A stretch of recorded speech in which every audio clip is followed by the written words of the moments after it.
what Confucius meant about the quality of music when he says it's based upon the quality of its music. He wasn't talking about what kind of genre the music was in. He wasn't talking about whether it was rap or country, rock and roll, gospel, or jazz. What he was referring to when he meant the quality of its music was what frequency was that music being played in, and what mathematical intervals was the difference between the frequencies. You see, that was absolutely crucial. For thousands of years during the Chinese dynasties, the emperors would send out teams of people all over the kingdom to make sure that the people were playing music in the right frequencies, the proper frequencies with the proper intervals. They had strict guidelines about the music that was being played, because the emperor knew that if you had different factions of different kingdoms playing different types of music, different frequencies of music, that all those different realms would soon be at strife and against one another. So it was imperative that the entire kingdom played music in tune with one another, and they set specific and strict guidelines of what frequency was this music to be played at. So 2,500 years, or actually 4,500 years ago, the Chinese were using the vibration of music to control the people. Now let's fast forward to today. Now, what do we know about today's music? What do we know about what tuning our music is in, and where did this tuning come from?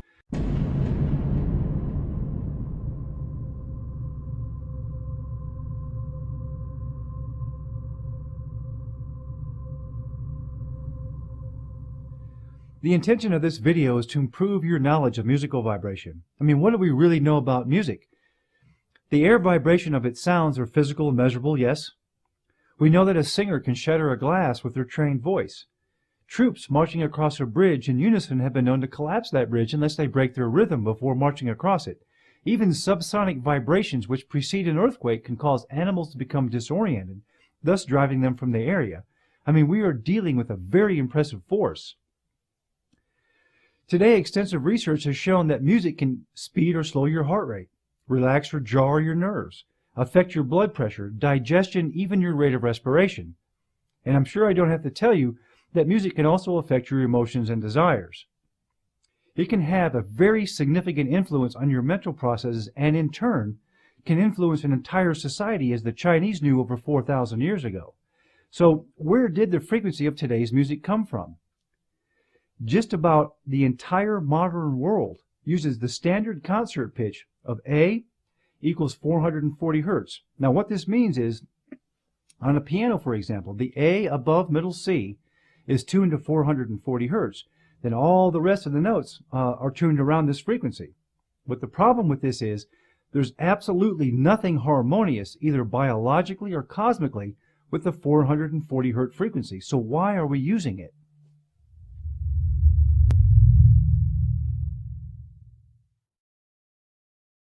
In many cultures, this tone is used in connection with sacred rituals.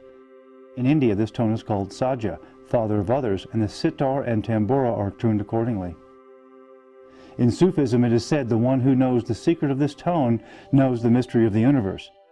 The shamanic festival use of a specific series of drums, trumpets, and harps in ancient Sumeria had them all tuned to 432 hertz. The original Stradivarius violin was designed to be tuned to 432 hertz as well. The archaic Egyptian instruments that have been unearthed so far are largely tuned to 432 hertz. 432 hertz touches the full 12-scale octave overtones of all music in creation, whereas 440 hertz only touches 8 octave overtones, leaving out an entire section of the complete musical resonance of the universe. The diameter of the moon is 2,160 miles, which is 432 times 5. The diameter of the sun is 864,000 miles, which is 432,000 times 2. The precession of the zodiac equinoxes takes 25,920 years, or simply 432 times 60. Half of a day, or 12 hours, is 720 minutes, or 432,000 seconds. The harmonic 6 of the 432 is 720 hertz. There are 432 Buddhist statues at Mount Meru and 72 stupas. A healthy athletic adult at rest has an average heartbeat of 60 beats per minute, so 60 times 60 minutes in an hour times 24 hours in a day equals 86,400 beats per day, which is 43,200 times 2. Now, even one of the world's largest sporting goods manufacturers produces a special series of golf balls that Tiger Woods uses that features a 432 dimple configuration. How do they come to that? Well, several decades ago, a group of engineers inputted all the various parameters of golf ball design into a computer in order to determine the optimum amount of dimples on the surface, which can effectively reduce drag and give more loft and distance to the ball. It is obvious not only to Nike, but to other leading sporting goods manufacturers as well, that the acoustical geometry of the 432 allows for optimal harmonic performance. So they obviously knew that the 432 was embedded in the very workings of the cosmos. For example, it takes 25,920 years for a complete precession of the equinoxes. That's one complete cycle of the zodiac. Today we are leaving the age of Pisces and entering the age of Aquarius, so there are 12 ages in one 25,920 year cycle. And if you multiply the 432 by 60, you get 25,920. This is an important point because 60 is the base measurement of how we count time. 60 seconds in a minute, 60 minutes in an hour, etc. It was also the base counting system for the ancient Sumerians. So, the precession of the equinoxes and the 432 literally are revealing the timing of the pulse of life. These fractal cosmic relationships are ingrained into every experience all life forms have. It is the reason behind why the builders at Mount Meru put only 432 Buddha statues. Simply, our higher consciousness is being harmonically inspired to acoustically resonate with the overall frequency of the cosmos. Now, for example, let's take one of the most infamous numbers in the Bible, the 666, which is said to be the number of man. And let's look at a quote by the ancient philosopher Pythagoras, which states, "Man is 2 octaves below God." Now, if we go back to the 666, and what if we interpret that to mean 6 times 6 times 6? If we do that, we get 216, which is half of the 432, or 1 octave below the 432. So if man is the 216, then the 432 would represent enlightened consciousness by the 432 Buddha statues. Then 1 octave above would be 864, or the level of God. So the 432 is the vibrational level we are all moving towards. So according to the ancient Christian text, the Creator spoke through the authors of the Bible, and they simply wrote the words down. So if these are the actual words of God, then encoded in them could be some hidden patterns or even possibly some deeper insight into the underlying messages. When studying this topic, it turns out that a man named Vernon Jenkins found exactly that. In 1987, Mr. Jenkins, a well-respected lecturer at the University of Glamorgan, developed a system to reveal hidden patterns found within the original Hebrew text of Genesis. His process was to transpose the numerical value of the letters using the Arabic numeral system. He then used those numbers to determine a certain quantity of geometries, and his results were simply stunning. What you're seeing right now in this first graphic is a 216 unit outline triangle, and I actually replicated his work in a graphics program to see if he was correct, to verify his work. And in this graphic depiction, you see 216 squares or boxes that are all lined up perfectly to create a 216 unit outline triangle. So what Vernon Jenkins did was, he took the first words of Genesis 1 through 7 in this graphic, and you see, in the beginning, Elohim created the heaven and the earth. Now, in the beginning represents 913, Elohim 86. Now, there's some contention about whether Elohim or God are the same thing. There's a difference in translation. But created is 203, and the asterisk you see represents 401, which doesn't have a direct translation in English.